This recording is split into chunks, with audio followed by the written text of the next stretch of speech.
नमस्कार, जीवन मंत्रा में आप सभी लोगों का स्वागत करता हूं। बहुत लंबे अंतराल के बाद हमारी वीडियो आज फिर आ रही है। इससे पहले हमने दीपावली पे वीडियो किया था, उसके बाद से एक लंबा गैप हो गया है। आज हमारी चर्चा का विषय है नव संवत्सर। नव संवत्सर अर्थात हिंदुओं का नया साल। हिंदुओं का नया साल कहना इस पे थोड़ा छोटा हो जाएगा। ये प्रकृति का नया साल है। ये प्रकृति का नया साल है। इसे क्यों कहा जाता है नववर्ष? ये पूरी तरीके से वैज्ञानिक है। आप कभी भी देखें, किसी भी पेड़ पौधे में देखें, नई पत्तियां आ गई हैं, वसंत ऋतु का शुरुआत हो गई है, नए फूल निकल रहे हैं, नए फल आ रहे हैं, बौर निकल रही है। तो प्रकृति भी इस नववर्ष को मनाती है। हमारे जो पंचांग है वो अनादिकाल से चला आ रहा है और इस पंचांग को बहुत ही वैज्ञानिक तरीके से कैलकुलेट किया जाता है। अभी कुछ समय पहले से नासा आया है, नहीं तो वो ग्रहण, चंद्र ग्रहण, सूर्य ग्रहण के बारे में बताता है। नहीं तो हमारे अनादिकाल से ग्रहण का उल्लेख आता गया है और एकदम कैलकुलेट किया जाता था पंचांग से। जिस समय शुरू किया जाता था उसी समय शुरू होता था ग्रहण, और उसी का मध्याह्न काल और अंतिम समय जो अब इतने सारे इक्विपमेंट आने के बाद निकल रहा है, हम लोग पहले से इसको निकालते चले आ रहे हैं। तो पूर्ण रूपेण वैज्ञानिक है। इस नववर्ष को कैसे मनाना चाहिए, इस नववर्ष में और क्या करना चाहिए, इस वीडियो को आप पूरा देखें और अपने निकट संबंधियों को भी भेजें इसको, क्योंकि ये बच्चों के देखने की बहुत आवश्यक चीज है। बच्चों को आपको समझाना होगा। बच्चे भी पूरी चीजें नहीं समझ पाते। वो न्यू ईयर का मतलब 1 जनवरी का ही नया साल समझते हैं, जबकि 1 जनवरी को प्रकृति का कोई नया साल नहीं होता। वो सिर्फ हमारा कैलेंडर बदलता है, क्योंकि अंग्रेजों ने हर वो चीज दी जो यूजर फ्रेंडली हो।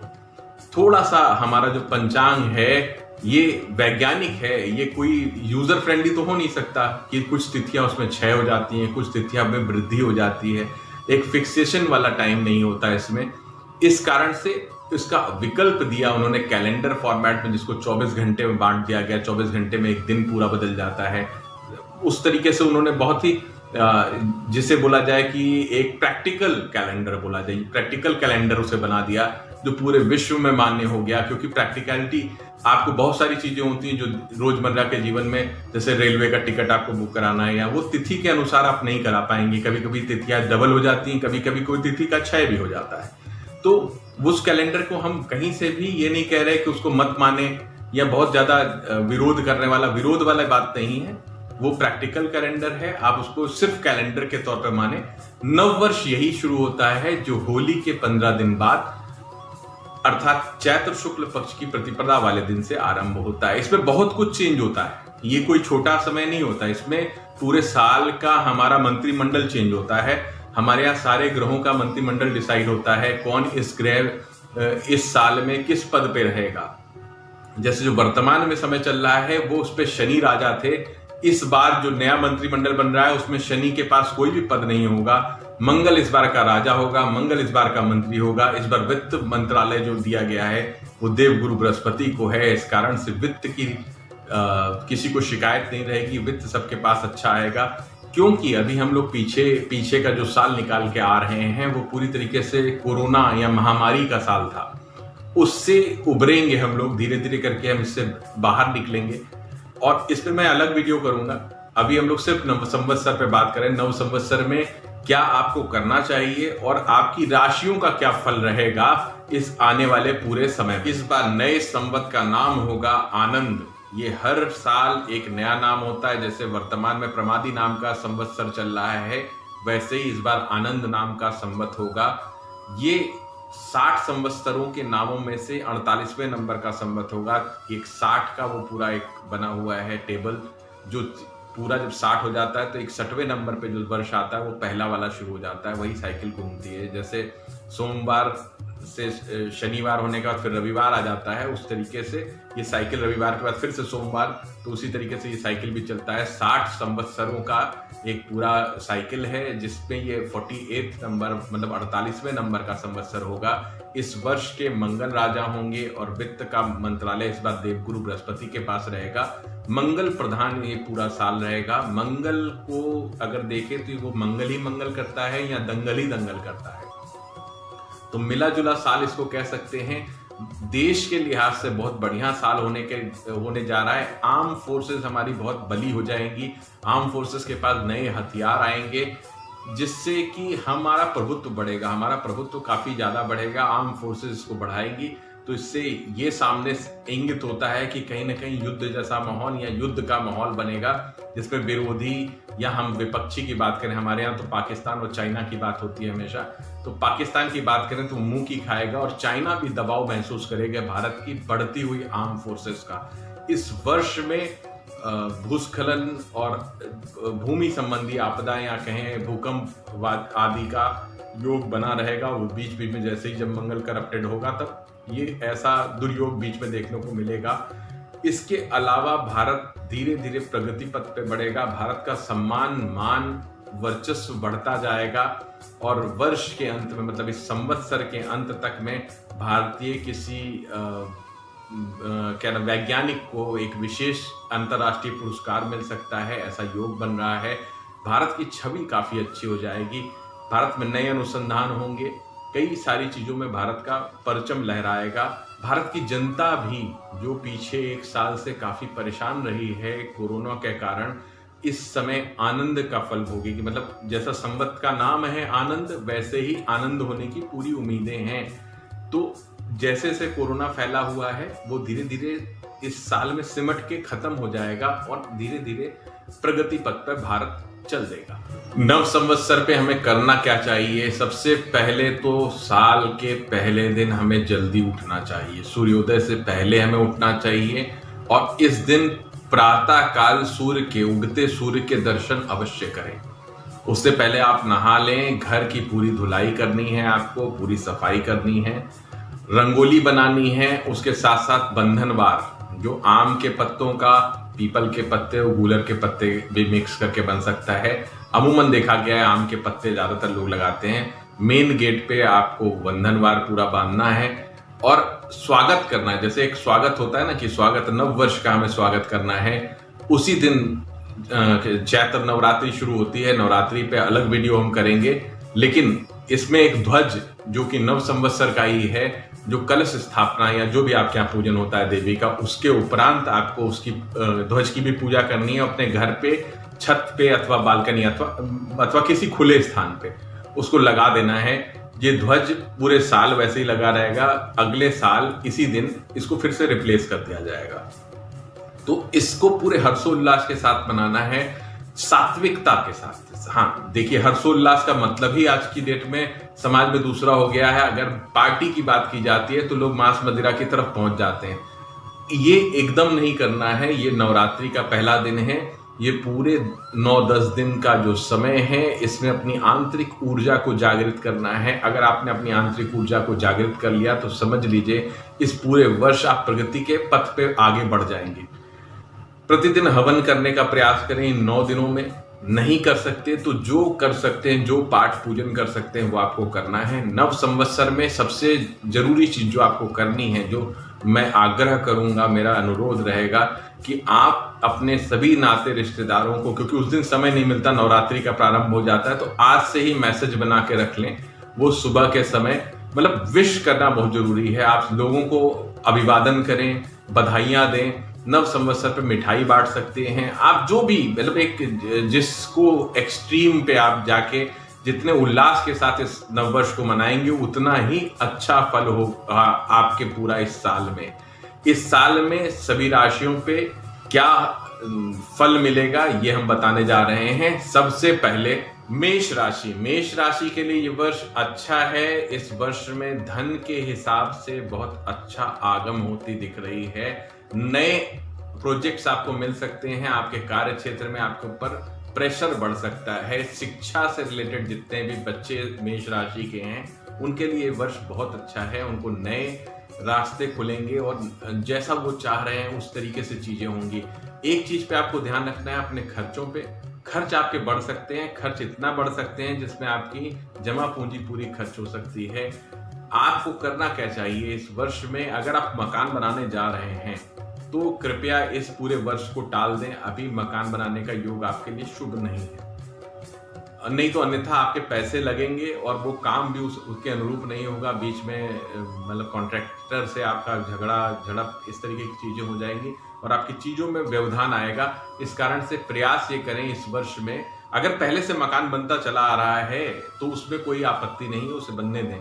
लेकिन जो नया साल अभी शुरू कर रहे हैं, उन्हें नए साल के बाद सोच रहे थे नवरात्रि या नवरात्रि के बाद से अपना मकान बनवाएंगे, तो एक वर्ष के लिए उसे टाल दें, ये उनके लिए शुभ रहेगा, अन्यथा परेशानियां उठानी पड़ेगी। बजरंग बाण का नियमित पाठ आपके लिए शुभ फल प्रदान करेगा, जिससे आपके स्वास्थ्य से रिलेटेड सारी समस्याओं का अंत होगा। वर्ष में एक रुद्राभिषेक जरूर कराएं। अब बात करते हैं वृषभ राशि की। वृषभ राशि वालों के लिए यह वर्ष अच्छा रहने वाला है, इसको अच्छा ही बोला जाएगा। हाँ, लेकिन व्यस्तताएं बहुत बढ़ जाएंगी, आपके ऊपर बहुत वर्कलोड रहेगा, इस कारण से आप इसको अच्छा फील नहीं कर पाएंगे। इतना प्रेशर होगा, इतने सारे आपके ऊपर प्रोजेक्ट्स मिलते जाएंगे आपको, प्रोजेक्ट दर प्रोजेक्ट, कि आप उसमें परेशान रहेंगे। आपका वर्किंग आवर बढ़ जाएगा, या बॉसेस के आप बहुत करीबी और चहेते रहेंगे, तो सारा काम आप ही को करना होगा। इसको देखते हुए मतलब आप परिवार को समय नहीं दे पाएंगे, इतने व्यस्त हो जाएंगे आप। धन तो आएगा, इसमें कोई दो राय नहीं है, मान सम्मान भी मिलेगा, लेकिन जो मैं बता रहा हूं, तनाव का समय या प्रेशर का समय या बहुत ज्यादा काम का समय, ये नवंबर 20 नवंबर के बाद से आपका शनि कम होगा, तो आप इस चीज को एंजॉय कर पाएंगे। आपका प्रमोशन भी हो रहा है, सब कुछ हो रहा है, लेकिन आपको समय नहीं मिल पा रहा है एंजॉयमेंट का। उसके बाद आप अपने परिवार के साथ एक लंबी यात्रा भी करेंगे। इस चीजों से, सापाधापी से बचने के लिए आपको 2-3 उपाय बहुत आवश्यक है, जिसमें राहु केतु का जप आप जरूर करवा लें। दूसरा, दुर्गा सप्तशती का पाठ स्वयं करें अथवा उसे भी करवा लें। स्वयं करने का प्रयास करें या दुर्गा जी का कोई भी मंत्र जाप करें। उसके साथ 8 वर्ष से छोटी कन्याओं क्या आप कोई ना कोई उसमें गिफ्ट दे दें उन्हें। शिक्षा के क्षेत्र, जो वृषभ राशि के शिक्षा के क्षेत्र में जो लोग काम कर रहे हैं, उनके लिए ये वर्ष बहुत अच्छा होने जा रहा है। अब हम बात करेंगे मिथुन राशि की। मिथुन राशि के लिए कई वर्षों से जो अटके कार्य हैं वो इस वर्ष पूरे होंगे आपके लिए। साल अच्छा है। धर्म के क्षेत्र में जुड़े हुए आप हैं अथवा धर्म से जुड़ के कोई प्रोजेक्ट करना चाह रहे हैं तो बहुत बढ़िया साल है, इसमें कोई दो राय नहीं है। बस ध्यान देना है 13 सितंबर से लेकर 20 नवंबर तक के बीच में कोई बड़ी डील ना करें या कहीं बड़ा इन्वेस्टमेंट ना करें, नहीं तो आपको नुकसान हो सकता है। इसका विशेष ध्यान रखना है। 13 सितंबर 2021 से लेकर 20 नवंबर 2021 तक प्रयास ये करें कोई बड़ा निर्णय ना लें। उसके बाद या उसके पहले लिया जा सकता है। आपके सारे अटके काम पूरे होंगे। धन के हिसाब से ये वर्ष अच्छा है। आपको मान सम्मान सारी चीजें मिलेंगी। अगर आप नौकरी करते हैं तो वही 13 सितंबर से लेकर 20 नवंबर के बीच का ध्यान रखना है कि बॉसेस से उलझना नहीं है, किसी की गवाही नहीं लेनी है, किसी भी पेपर पे साइन करते समय ध्यान रखना है। बाकी का समय अच्छा है। उसके बाद आपको धन का 20 नवंबर के बाद से आपको धन के लिहाज से बहुत अच्छा समय शुरू हो रहा है, जो कि आपके जीवन का एक स्वर्णिम काल जिसे कह सकते हैं वो आपका शुरू होगा। आपको करना क्या है, पक्षियों को चारा खिलाएं, इसका ध्यान रखें। पक्षियों को, पक्षी कोई भी हो उसको चारा खिला सकते हैं। गणपति अथर्व शीर्ष का पाठ करें अथवा करवाएं, जैसा आप उचित समझे वो आप कर सकते हैं। और शिव जी की आराधना करें। शिव जी की आराधना जितनी करेंगे उतना अच्छा रहेगा। किसी भी तरीके के अपनी वाणी पे थोड़ा सा नियंत्रण रख के चलना है, कहीं पे भी गलत शब्दों का इस्तेमाल नहीं करना है। अब हम बात करेंगे कर्क राशि की। कर्क राशि वालों के लिए धन के लिहाज से समय जो पीछे से बंधा हुआ चला आ रहा था वो उसमें आपको अच्छा महसूस होगा। धन तो अच्छे फ्लो में आएगा, लेकिन धन कमाने के लिए अगर आप गलत कार्य करते हैं तो उसको बच जाएं, उससे हट जाएं, अन्यथा आपको लेने के देने पड़ सकते हैं। आप जो काम करते हैं, जिस तरीके से करते हैं, जिस फ्लो में चीजें आएंगी उस फ्लो में चली भी जाएंगी। इसका विशेष ध्यान रखना है। सात्विकता के साथ आपको धन कमाना आपके लिए शुभता लेके आएगा, अन्यथा आपको दिक्कत हो सकती है। पार्टनरशिप में अगर आप काम करते हैं तो विशेष तौर पे ध्यान रखें, पार्टनर से अनबन हो सकती है, इसका भी ध्यान रखना है। वाणी पे विशेष आपको लगाम की जरूरत है। इस पे आपने अगर जरा सा चूका, धन आता रहेगा। जब धन आता रहता है और वाणी भी खराब रहती है तो बड़ी दिक्कत हो जाती है, क्योंकि आपका ओवर कॉन्फिडेंट हो जाते हैं आप, उसमें किसी को भी कोई अपशब्द बोल सकते हैं। इससे आपको बचना होगा, नहीं तो आपके संबंधों में खटास आ सकती है, वो पार्टनरशिप के भी हो सकते हैं, वो आपके नाते रिश्तेदारों में भी हो सकते हैं। तो विशेष तौर पे धन और आपके कार्य क्षेत्र के हिसाब से समय बहुत बढ़िया चल रहा है। पर्सनल लेवल पे ये समय उतना मजबूत नहीं है। आप इमोशनल हैं, लेकिन कई बार अग्रेसिव हो जाते हैं। अग्रेसिव होने से बचें। आप अग्रेसिव नहीं होंगे तो बहुत बढ़िया ढंग से आपका ये समय का सदुपयोग आप कर पाएंगे। ओम नमः शिवाय का यथाशक्ति जप करें। गंगा जल द्वारा रुद्राभिषेक करना आपके लिए हितकारी रहेगा। देवगुरु बृहस्पति के जाप करें अथवा करवा लें, ये आपके लिए श्रेयकर रहेगा। अब बात करते हैं हम सिंह राशि की। सिंह राशि के लिए ये वर्ष कैरियर में सफलता लेके आ रहा है। धन के स्रोत बढ़ेंगे, पद का सम्मान बढ़ेगा, पद बढ़ सकता है, मान सम्मान पद तीनों चीजों में आपकी वृद्धि होगी। परंतु आपके जीवन साथी से आपका संबंध उतना अच्छा नहीं रहेगा। इस समय खटास का योग बन रहा है, जिसमें कि दिक्कतें बढ़ सकती हैं। आपसी मैटर को बढ़ने ना दें, मतलब क्रूर शब्दों का इस्तेमाल से बचें, समझदारी से काम लें। आपका लिए समय कहीं से खराब नहीं चल रहा। खाली जीवन साथी या पार्टनरशिप में अगर आप काम कर रहे हैं तो वहां पे कुछ ना कुछ खटास हो सकती है। बाकी आपके लिए समय उत्तम है। जो शिक्षा के क्षेत्र में जो लोग लगे हुए हैं, जो बच्चे लगे हुए हैं, उनके लिए भी ये शुभ समाचार लेके आएगा। कुछ ना कुछ अच्छी खबर आपको मिलेगी। इनकम के साथ साथ आप एक्सपेंस भी किसी अच्छे शुभ कार्य में करेंगे, जिसमें धार्मिक अनुष्ठान भी हो सकते हैं। आपको करना क्या है, स्वास्थ्य का ध्यान रखना है। स्वास्थ्य आपका थोड़ा सा दिक्कत दे सकता है, इसलिए आपको सलाह दी जाती है प्रतिदिन व्यायाम अवश्य करें, उगते सूरज का दर्शन करें और रुद्राभिषेक एक से अधिक बार, जितनी बार आप कर सकते हैं उतनी बार प्रयास करें कि रुद्राभिषेक आपसे हो जाए, तो बहुत अच्छा है। सिंह राशि वालों के लिए इतना ही। अब बात करेंगे कन्या राशि की। कन्या राशि वालों के लिए वर्ष उत्तम है। जो परेशानियां चल रही थी वो स्वतः ही समाप्त हो जाएंगी। इसमें कहीं पे भी कोई आपको एक्स्ट्रा एफर्ट नहीं डालने पड़ेंगे। उसके साथ साथ आपके अपने कैरियर क्षेत्र में मान सम्मान पद प्रतिष्ठा सारी चीजें मिलने का योग बन रहा है। जीवन साथी या परिवारजनों के साथ आपको एक अच्छी यात्रा करने का भी संयोग बन रहा है, सुखद संयोग बन रहा है। तो ओवरऑल अगर देखा जाए तो सारी चीजों में ये वर्ष अच्छा है। व्यापार अच्छी तरीके से आप कर सकते हैं। हाँ, रिस्क टेकिंग अगर आप काम करते हैं तो विशेष तौर पे जो मैं डेट बताता चल रहा हूँ, 13 सितंबर से लेकर 20 नवंबर के बीच में बहुत बड़ा रिस्क नहीं लेंगे, अन्यथा आपको नुकसान हो सकता है। आपको उपाय क्या करना है, स्वास्थ्य पे थोड़ा सा ध्यान देना है। अगर शुगर पेशेंट हैं आप, कन्या राशि वाले अगर शुगर पेशेंट या बीपी के पेशेंट है तो विशेष तौर पे अपना ध्यान रखना है, व्यायाम करना है।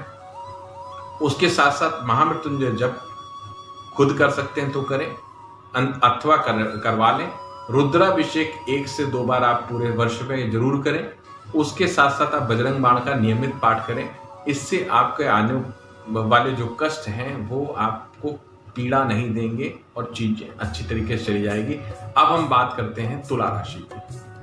तुला राशि वालों के लिए उत्तम वर्ष कहा जाएगा, क्योंकि कैरियर के लिहाज से या शिक्षा के लिहाज से अगर आप चीजों को देख रहे हैं तो बहुत ही अच्छा साल है। आपको नई अपॉर्चुनिटीज मिलेंगी, आपको नई नौकरी मिल सकती है, पदोन्नति मिल सकती है, अथवा नए व्यापार में आप संलग्न हो सकते हैं, जिससे आपका नाम और धन दोनों ही बढ़ेगा।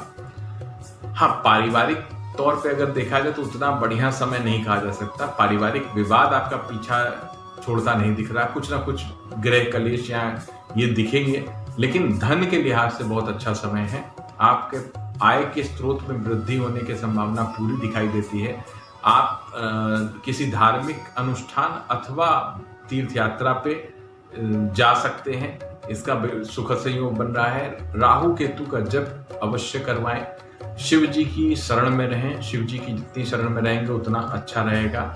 और किसी भी तरीके से दुर्गा सप्तशती का पाठ करें अथवा करवाएं, ये आपके लिए उत्तम फल देगा। अब बात करते हैं वृश्चिक राशि की। वृश्चिक राशि वालों के लिए बहुत ही अच्छा समय है। इस वर्ष में आपको आर्थिक उन्नति के साथ साथ सामाजिक उन्नति भी मिलेगी। जीवन साथी के साथ समय अच्छा बीतेगा। जिन व्यक्तियों की विवाह नहीं हुआ है उनका इस वर्ष में विवाह हो सकता है, विवाह का सुखद संयोग बन रहा है। और जीवन साथी के साथ एक अच्छी यात्रा का भी संयोग बन रहा है। विशेष तौर पे सिर्फ और एक चीज का ध्यान देने की आवश्यकता है, वो है अपने स्वास्थ्य की। आपका स्वास्थ्य ही कमजोर दिखा रहा है, जो आपको हर तरफ से सुख आता दिख रहा है, लेकिन आपका सुख का उपभोग तभी नहीं कर पाएंगे जब आपका स्वास्थ्य गड़बड़ होगा। तो इसलिए स्वास्थ्य पे विशेष ध्यान रखना है। जो भी व्यायाम करते हैं उसको करें, या जो भी मेडिसिन लेते हैं उसको लेना ना भूलें। मतलब किसी भी तरीके से आप स्वास्थ्य के प्रति लापरवाही जरा सी भी ना करें, तो आपके लिए शुभ फल प्रदान करेगा। बजरंग बाण का नियमित पाठ आपको शुभ फल प्रदान करेगा। महामृत्युंजय जप अथवा लघु मृत्युंजय जप का करा लेना आपके लिए शुभता देगा। अब बात करते हैं धनु राशि की। धनु राशि वाले विशेष सावधान रहें। इस वर्ष में आपके किसी प्रियजन से विवाद हो सकता है, इसका विशेष ध्यान रखना है। आपको अपनी वाणी पे नियंत्रण रखना है। वाणी अगर नियंत्रित रही तो समझिए 95% तक ये योग नहीं फलित होगा। मतलब कि प्रियजन से जो विवाद होगा उसमें आपका वाणी का रोल बहुत बड़ा होगा। बहुत ही सॉफ्ट बोलें विशेष तौर पे। बाकी अपने कैरियर के हिसाब से, या जो छात्र हैं इस राशि के, उनके लिए सब कुछ अच्छा है, लेकिन वाणी पे नियंत्रण आपको देना ये आपका काम है। इस पे अगर जरा सा चूकेंगे तो बड़ी दिक्कत हो जाएगी। हम आपको उपाय बताते हैं।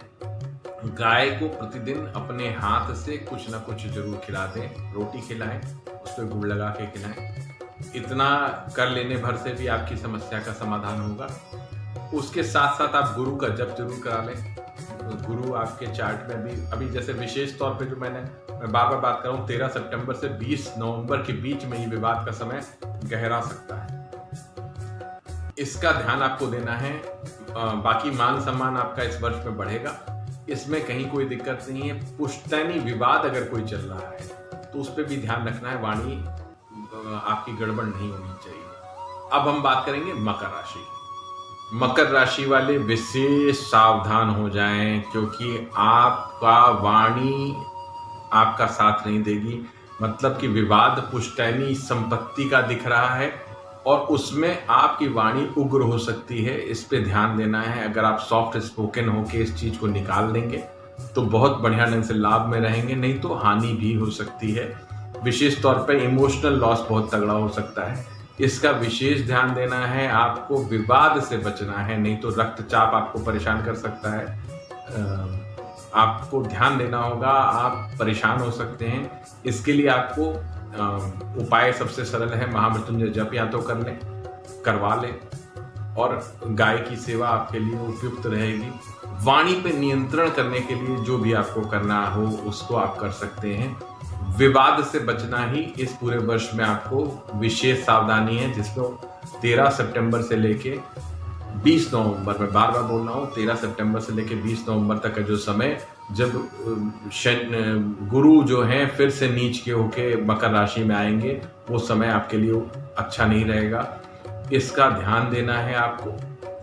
इससे बचने के लिए बजरंग बाण का नियमित पाठ यथाशक्ति जितना कर सकते हैं उतना करें।